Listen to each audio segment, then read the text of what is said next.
Hello my dear students, स्वागत है आप सभी का आपका अपना यूट्यूब चैनल माँ शारदे टीचिंग सेंटर में। क्या आप क्लास 12 बिहार बोर्ड का स्टूडेंट हैं और 2025 में क्या है 2025 में यदि आप बोर्ड का एग्ज़ाम देने वाले हैं, इंटर का एग्ज़ाम देने वाले हैं, तो मेरे दोस्त आज का क्लास आपके लिए मोस्ट इम्पोर्टेंट होने वाला है। क्योंकि आज के क्लास में हम लोग पढ़ने वाले हैं हिंदी। क्या क्लास 12 हिंदी जो दिगंत भाग 2 है, और हिंदी के पूरे बुक से जितने भी मोस्ट इम्पोर्टेंट वस्तुनिष्ठ प्रश्न है जो कि एग्ज़ाम में कई बार पूछा जा चुका है, सभी का आज हम लोग विस्तार पूर्वक सॉल्यूशन करेंगे। आज के क्लास में हम लोग देखेंगे टोटल 50 वस्तुनिष्ठ प्रश्न, और जो कि हमारे एग्ज़ाम के दृष्टि से बहुत महत्वपूर्ण है। और यह जो प्रश्न है टोटल है, क्वेश्चन बैंक से लिया गया है और सभी का सभी इम्पोर्टेंट है। तो सबसे पहले चलिए आज का क्लास बिना टाइम का इन्वेस्ट किए मेरे दोस्त स्टार्ट करते हैं। तो सबसे पहले क्या है कि हम आपको उसी तरह से बताते हैं जिस तरह से एग्ज़ाम में आपका पेपर आएगा,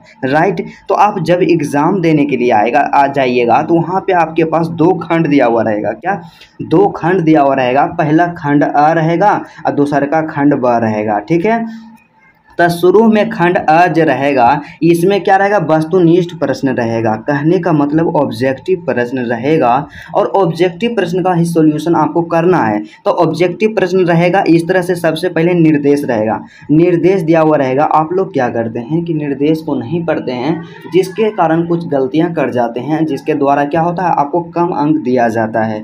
तो चलिए हम लोग क्या है कि सबसे पहले आपको काम क्या करना है, निर्देश पढ़ना है। तो निर्देश को हम लोग पढ़ते हैं। निर्देश क्या यहाँ पे दिया गया है? निर्देश का मतलब जो होता है माय डियर स्टूडेंट, जो सुझाव दिया गया है यहाँ पे कि प्रश्न संख्या 1 से 100 में से केवल 50 वस्तुनिष्ठ प्रश्न का चयन करें। मतलब सीधा यहाँ पे देखिए, आपका जो एग्ज़ाम पैटर्न होगा ना 2025 वाला, उसमें 100 को ऑब्जेक्टिव प्रश्न पूछा जाएगा और इसमें से आपको केवल 50 का उत्तर देना है। कितना का उत्तर देना है? 50 का उत्तर देना है, ठीक है। 50 का उत्तर देना है। उसके बाद यहाँ क्या बोला है कि चुने गए, मतलब जो आप 50 को चुनिएगा 100 में से चुने गए प्रश्नों के सही विकल्प को चिन्हित कर OMR आंसर शीट में रंजित करें। रंजित करने का मतलब क्या होता है? उसको रंग दें। क्या? उसको रंग दें। मतलब सीधा सा आपको क्या करना है, 100 क्वेश्चन रहेगा दिया हुआ है आपका एग्जाम में। क्या आपका जो एग्जाम होगा उसमें 100 क्वेश्चन रहेगा, उसमें 50 का चयन करके रंगना है। तो चलिए हम लोग देखते हैं कि ऑब्जेक्टिव प्रश्न जो हमारे एग्जाम के दृष्टिकोण से महत्वपूर्ण है क्या है। तो सबसे पहला प्रश्न यहाँ पे दिया गया है, आप लोग ध्यान से देखिएगा। आप लोग क्या करते हैं कि वीडियो को फुल वॉच नहीं करते हैं। क्या वीडियो को फुल वॉच नहीं करते हैं और आधा में छोड़ के चल जाते हैं? तो देखिए, यदि आप इस तरह का स्टूडेंट हैं, आप ये मतलब 2-4 मिनट देखने वाले में से हैं, तो फिर बहुत गड़बड़ है दोस्त। क्योंकि क्या है कि आपको यदि एक बेहतर अंक लाना है, हम आपको हमेशा बताते हैं, हर एक स्टूडेंट को बोलते हैं कि यदि आपको क्या है टॉपर बनना है या 10 टॉपर के कैटेगरी में आना है, या आपको जैसे कि 450 अंक 460 अंक इस तरह से नंबर लाने का आपका भी सपना है, तो सबसे पहले आप क्या कीजिए, 2 सब्जेक्ट पे फोकस कीजिए। पहला जो होता है हिंदी पर विशेष ध्यान दीजिए, और दूसरा का होता है इंग्लिश पर विशेष ध्यान दीजिए। आप लोग बोलिएगा कि ये दोनों तो आसान सब्जेक्ट है भैया, इस पर हम काहे ध्यान दें। तो देखिए, ये आसान सब्जेक्ट है, ये तो खराबी है। ये आसान सब्जेक्ट है, इसको आप हल्का में ले लेते हैं और इस पर फोकस नहीं करते हैं, और जिसके कारण इसमें बहुत कम नंबर आपका आता है। और यदि इसमें आप थोड़ा सा भी फोकस कर दीजिएगा ना, आपको एक शानदार नंबर आएगा। और जितना भी सब्जेक्ट रहेगा, जैसे फिजिक्स हो गया, केमिस्ट्री हो गया, बायोलॉजी हो गया, इस सब को तो आप विशेष पूर्वक ध्यानपूर्वक तो पढ़ते ही हैं। उसके साथ ही साथ आपको हिंदी इंग्लिश पे ज़्यादा फोकस करना है। तो सबसे पहला ऑब्जेक्टिव यहाँ पे दिया गया है कि ओ सदा नीरा निबंध किस पुस्तक से लिया गया है। यहाँ पे ऑप्शन दिया गया है, बिखरते क्षण से, या नील कुसुम से, या बोलते क्षण से, या हरि को हरि नाम से। क्या? हरि को हरि नाम से। तो इसका जो करेक्ट आंसर हो जाएगा माय डियर स्टूडेंट, बोलते क्षण से। क्या? बोलते क्षण से। ऑप्शन नंबर ए इसका करेक्ट आंसर होगा। क्या? ऑप्शन नंबर सी, सॉरी यहाँ पे ऑप्शन नंबर सी होगा, बोलते क्षण से ओ सदा नीरा जो है यहाँ पे जो चैप्टर का वर्णन किया गया है, लिया गया है, ठीक है। उसी तरह से अगला प्रश्न जो यहाँ पे दिया गया है क्या है, काफ़ी आसान प्रश्न है कि कृष्ण का विलोम क्या है। तो कृष्ण का जो विलोम होता है ना, शुक्ल होता है। क्या होता है? शुक्ल होता है। ऑप्शन नंबर सी इसका 100% करेक्ट आंसर है। उसी तरह से यहाँ पे क्या है, अगला प्रश्न 3 नंबर का प्रश्न यहाँ पे दिया गया है, काफ़ी आसान प्रश्न है माय डियर स्टूडेंट। 3 नंबर का प्रश्न है क्या है कि स्तुति का विलोम होता है। तो स्तुति का विलोम क्या होता है? तो आप लोग हमेशा एक चीज़ सुने होंगे कि स्तुति करना मतलब अगर उल्टा क्या होता है? निंदा करना। तो स्तुति का जो विलोम होता है निंदा होता है। क्या स्तुति का विलोम जो होता है? निंदा होता है। उसके बाद चौथा प्रश्न यहाँ पे दिया गया है। क्या है चौथा प्रश्न? ध्यान से देखिएगा कि अर्थार्थ के इस लेन देन का नाम ही संसार है। यह पंक्ति किसके द्वारा लिखी गई है? यह पंक्ति किसके द्वारा लिखी गई? यहाँ पे ध्यान दीजिएगा, भगत सिंह के द्वारा या मलयज के द्वारा या नामवर सिंह के द्वारा या चंद्रधर शर्मा गुलेरी के द्वारा। यह जो लिखा गया माय डियर स्टूडेंट मलयज के द्वारा। किसके द्वारा? मलयज के द्वारा। और मलयज का ही कहना था, क्या कहना था? कि अर्थार्थ के इस लेन देन का नाम ही संसार है। क्या? अर्थार्थ के इस लेन देन का नाम ही संसार है। उसके बाद अगला जो प्रश्न है कि जिसका जन्म पहले हुआ हो, अर्थात बड़ा भाई को क्या कहते हैं? तब बड़ा भाई को हम लोग क्या कहते हैं? अग्रज कहते हैं। अग्रज कहते हैं, ऑप्शन नंबर सी। और छोटा भाई को हम लोग अनुज के नाम से जानते हैं। छोटा भाई को अनुज कहते हैं। ठीक है।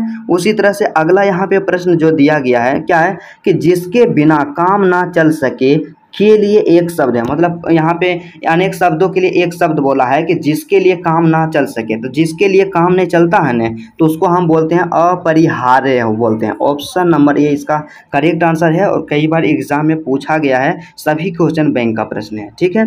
उसके बाद अगला जो यहाँ पे दिया गया है कि मुक्ति बोध का जन्म स्थान है। तो मुक्ति बोध कहने का मतलब गजानन माधव मुक्ति बोध। तो गजानन माधव मुक्ति बोध का जो जन्म स्थान है माय डियर स्टूडेंट सयोपुर ग्वालियर है। क्या? सयोपुर ग्वालियर है। यहाँ पे देखिए ग्वालियर दिया गया है तो सिर्फ मार दीजिए, सयोपुर दिया गया है तो यहाँ पे सयोपुर मार दीजिएगा, ऑप्शन नंबर बी। उसके बाद अगला जो यहाँ पे दिया गया है क्या है कि झंझट का पर्यायवाची शब्द है। तो झंझट का जो पर्यायवाची शब्द होता है ना बवाल होता है। क्या? बवाल होता है। उसके बाद अगला जो यहाँ पे दिया गया है प्रश्न क्या है कि डरावना शब्द का पर्यायवाची होता है। डरावना का पर्यायवाची हम लोग जानते हैं भयानक होता है, ऑप्शन नंबर डी। उसी तरह से नेक्स्ट प्रश्न यहाँ पे है, ये तो प्रश्न 5 बार पूछा गया है डायरेक्ट। क्या है कि पंचायती राज में क्या खो गए? पंचायती राज में क्या खो गए? तो पंचायती राज में बोलिए पंच परमेश्वर। क्या? पंचायती राज में पंच परमेश्वर खो गए हैं। यहाँ से ट्रिक से भी याद रखिएगा, पंचायती राज में क्या है? पंच परमेश्वर होता है। तो सीधा सा आंसर आप दे दीजिएगा, पंचायती राज में क्या खो गए हैं? तो पंच परमेश्वर, राइट। उसके बाद अगला जो यहाँ पे प्रश्न दिया गया है कि नीलगाय शब्द कौन सा समास है? तो नीलगाय शब्द आपको क्या बोले? समास पहचानने के ट्रिक के बारे में हम लोग बताए हैं। डिस्क्रिप्शन मतलब कि वहाँ पे वीडियो का जो जाइएगा वीडियो में, वहाँ पे हिंदी व्याकरण में जाकर के प्लेलिस्ट में देखिएगा, उसमें समास एकदम डिटेल्स पूर्वक बताया गया है कि समास को मात्र हम 2 सेकेंड से 1 सेकेंड में कैसे पहचानेंगे। तो नीलगाय, तो सबसे पहले आपको क्या करना है, किसी भी शब्द जो दिया गया है उस पर आपको फोकस करना है, उसको आपको देखना है। तो नीलगाय, तो नीलगाय किसको कहते हैं? तो नीला है जो गाय। क्या? नीला है जो गाय। तो यहाँ पे देखिए जब विशेषता बताता है, क्या जब पहला पद दूसरा पद के विशेषता मतलब सीधा समझिए ना, जब विशेषता बतलाता है तो वहाँ पे हमेशा आता है कर्मधारय समास आता है। क्या कर्मधारय समास होता है? या नीला है जो या है जो आ जाए ना तो फिर भी कर्मधारय समास होता है। या एक ट्रिक आपको और बताए हैं कि आपके इसका संधि विच्छेद किए कि नीला है जो गाय। तो गाय कैसा है? तो गाय यहाँ है नीला, तो नीला आ गया आंसर। तो यहाँ से समझ लीजिएगा कि कर्मधारय समास है। ठीक है। उसी तरह से अगला यहाँ पे दिया गया है नवयुवक शब्द कौन सा समास है? नवयुवक शब्द कौन सा समास है? यहाँ पे ध्यान देंगे हम लोग नवयुवक। तो नव यहाँ पे कोई भी शब्द रहे, देखिए यहाँ पे दिया गया नवयुवक। तो नवयुवक किसको कहते हैं? तो नया है जो युवक। तो नया है जो युवक, तो विशेषता बता रहा है कि युवक कैसा है? नया है। तो यहाँ से जब भी विशेषता बताए तो सीधा सा आप लोग मार दीजिएगा आंख मूंद करके यहाँ पे कर्मधारय समास। क्या? कर्मधारय समास, राइट। उसी तरह से अगला जो यहाँ पे प्रश्न दिया गया है 13 नंबर का क्या है? क्या है कि रस्सी का टुकड़ा के रचनाकार हैं। क्या? रस्सी के टुकड़ा का रचनाकार हैं। तो इसका जो करेक्ट आंसर होगा माय डियर स्टूडेंट, रस्सी के टुकड़ा का जो रचनाकार हैं गाई डी मोसापा हैं। क्या? गाई डी मोसापा हैं, ऑप्शन नंबर बी इसका सही आंसर है। उसी तरह से अगला जो यहाँ पे प्रश्न है क्या है कि सेना शब्द है। तो देखिए सेना शब्द क्या है? स्त्रीलिंग है या पुल्लिंग है या उभयलिंग है या इनमें से कोई नहीं। तो आप लोग हमेशा सुने होंगे कि हमारी देश की जो सेना है, हमारी देश की सेना, तो की आ गया तो मतलब समझिए कि यहाँ पे क्या है? स्त्रीलिंग है। क्या? स्त्रीलिंग है। उसी तरह अगला है कि कवि का तो कवि शब्द का स्त्रीलिंग रूप क्या होगा? तो कवि का हम लोग तो बचपन में पढ़ लिए हैं कि कवि का स्त्रीलिंग क्या होता है? कवित्री होता है। क्या? कवित्री। या कवि का उल्टा क्या होता है? कवित्री होता है। ठीक है, राइट है। उसी तरह से अगला यहाँ पे प्रश्न जो दिया गया है 16 नंबर का प्रश्न है, क्या है कि कौन लेखक कांगो के शिक्षा मंत्री, वित्त मंत्री एवं प्रधानमंत्री रह चुके हैं? तो इसका जो करेक्ट आंसर होगा ना my dear student, Henry Lopez. क्या? हेनरी लोपेज जो है कांगो के पहले शिक्षा मंत्री बने, फिर वित्त मंत्री बन गए और फिर प्रधानमंत्री भी बन गए। कौन बन गए? Henry Lopez. याद रखिएगा, मोस्ट इंपॉर्टेंट है। उसी तरह से अगला यहाँ पे प्रश्न है कि निम्न में शुद्ध शब्द है। तो यहाँ पे देखिए प्रशंसा बिल्कुल सही है, परीक्षा गलत है, प्रसाद गलत है, प्रणाम गलत है। ऑप्शन नंबर ए इसका सही होगा। ठीक है, उसके बाद अगला जो यहाँ पे दिया गया है शब्द दिया गया है 18 नंबर का प्रश्न है, क्या है? यहाँ पे ध्यान से आप लोग देखिएगा कि सत शब्द क्या है? तत्सम है या तद्भव है या देशज है या विदेशज है? तो इसका जो करेक्ट आंसर होगा कि यहाँ पे जो दिया गया है ना सत शब्द, क्या सत शब्द जो दिया गया है तत्सम है। क्या? तत्सम है। क्या? तत्सम है। Option number A. उसके बाद अगला जो यहाँ पे प्रश्न दिया गया है 19 नंबर का कि क्लर्क की मौत शीर्षक में क्लर्क का क्या नाम है? तो क्लर्क की मौत शीर्षक में क्लर्क का जो नाम है माय डियर स्टूडेंट क्या है? इवान। क्या? इवान टमीचित्र चेखव है। ऑप्शन नंबर ए इसका करेक्ट आंसर है, सही आंसर है। उसके बाद यहाँ से क्या है? द का उच्चारण स्थान है। तो द का जब हम लोग उच्चारण करते हैं तो इसका उच्चारण होता है दांत से। क्या? इसका उच्चारण होता है दांत से। और आप इसको ट्रिक से भी याद रख सकते हैं कि द का मतलब होता है दो, यहाँ द है तो दंत भी द से स्टार्ट होता है, इसलिए द का उच्चारण स्थान दंत होता है। काफ़ी आसान है। उसके बाद अगला है कि सुबह हुई और हुई इसलिए पक्षी चहक उठे, वाक्य है। मतलब सुबह हुई इसलिए पक्षी चहक उठे, यह जो वाक्य है ना मिश्र वाक्य है। कैसा वाक्य है? मिश्र वाक्य है, मिला हुआ वाक्य है। ठीक है, उसके बाद अगला यहाँ पे दिया गया है कि अकाल पड़ेगी। क्या? अकाल पड़ेगी और लोग मरेंगे। तो यहाँ पे क्या है? दो गो वाक्य है, पहला अकाल पड़ेगी और दूसर का लोग मरेंगे। अब बीच में एगो क्या कर दिया? जोड़ दिया और आकर के। तो जब दो वाक्य को या तीन वाक्य को जुटल रहता है ना आपस में, तो ओकरा हम लोग किस नाम से जानते हैं? संयुक्त नाम से जानते हैं। क्या? संयुक्त वाक्य के नाम से जानते हैं। इसलिए हम कह सकते हैं कि इसका आंसर होगा ऑप्शन नंबर सी, क्योंकि संयुक्त का मतलब ही होता है जुड़ाव या जुड़ना। उसके बाद अगला जो यहाँ पे दिया गया है, हिंदी कहानी के विकास में मील का पत्थर कौन सी कहानी मानी जाती है? ये तो काफ़ी आसान है और VVI भी कर दीजिएगा। क्या? VVI आप लोग भी कर दीजिएगा। तो हिंदी कहानी के विकास में मील का जो पत्थर माना जाता है ऑप्शन नंबर ए उसने कहा था, कहानी जो चंद्रधर शर्मा गुलेरी के द्वारा लिखा गया है। ठीक है, उसी तरह से अगला यहाँ पे प्रश्न दिया गया है कि निम्न में सार्वनामिक विशेषण है। तो सार्वनामिक विशेषण, तो सार्वनामिक वाचक विशेषण किसे कहते हैं? तो वैसा विशेषण जो सर्वनाम की विशेषता को बताता है उसे सर्वनामिक विशेषण कहते हैं। तो यहाँ पे ऑप्शन नंबर ए होगा, ऐसा आदमी नहीं देखा। तो यहाँ पे क्या है? ऐसा आदमी नहीं देखा करेक्ट आंसर है। उसके बाद अगला जो यहाँ पे प्रश्न है कि प्रेम शब्द का विशेषण है। तो प्रेम का जो विशेषण होता है ना प्रेमी होता है। क्या होता है? प्रेमी होता है। Option number A. उसी तरह से नेक्स्ट यहाँ पे प्रश्न दिया गया हम सबके पास, क्या है कि रोज, यहाँ ध्यान दीजिएगा क्या लिखा हुआ है? रोज। रोज शीर्षक कहानी में किसने पूछा तुम कुछ पढ़ती लिखती नहीं?